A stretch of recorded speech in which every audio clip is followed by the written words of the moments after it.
So this is a video I did before. This is basically a gradient between traveling styles, and one side of the spectrum is the hardcore traveler, and the other side there's the tourist. And basically, as you travel, like, you have several ways of just finding your way. Like, if you're really a tourist, you just basically book everything in advance.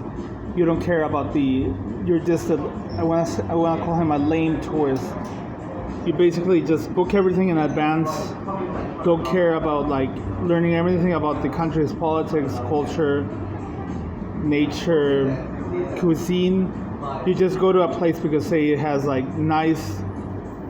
You go to a place just because it has something that you can consume at home at a cheaper price. And this is, for example, say,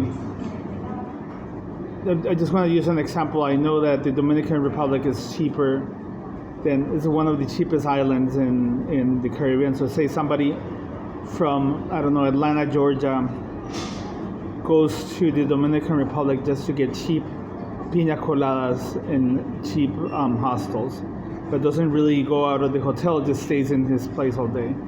So this is really what I call the lame tourist. He doesn't really book the flight. He does everything through an agent.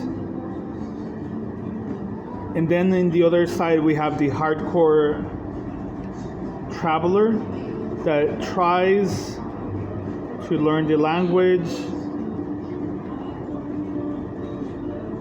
In my case, like somebody who tries to work his way, because that way he learns more about the culture. He's like fully immersed in the economy. He's not bringing in his own money.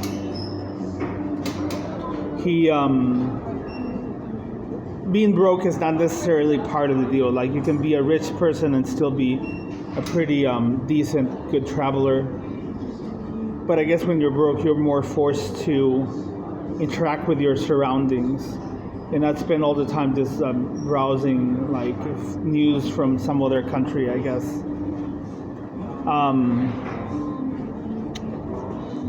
So just to give you an example, like, I came here to England and I really landed with almost nothing, and I've seen the entire island. I've been to Bristol and then the Highlands of Scotland, and then we went back, just surviving mostly on my wits. So this is just an example. In my case, is a self-glorified hardcore traveler. Obviously, I mean, if you fall into other categories, like I guess if I were a woman or maybe an ethnic minority of some group that doesn't get treated well here in England, it would not be as easy as it has been for me. So I just understand that I have a comparative advantage.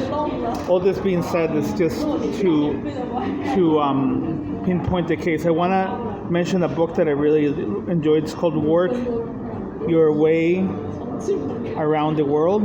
And this is basically written by an American who has moved to England and just talks a lot about traveling around the world and use the UK as a base to move around. All that being said, the UK stopped becoming a good place for all the travelers. I want to call them Antipodians or South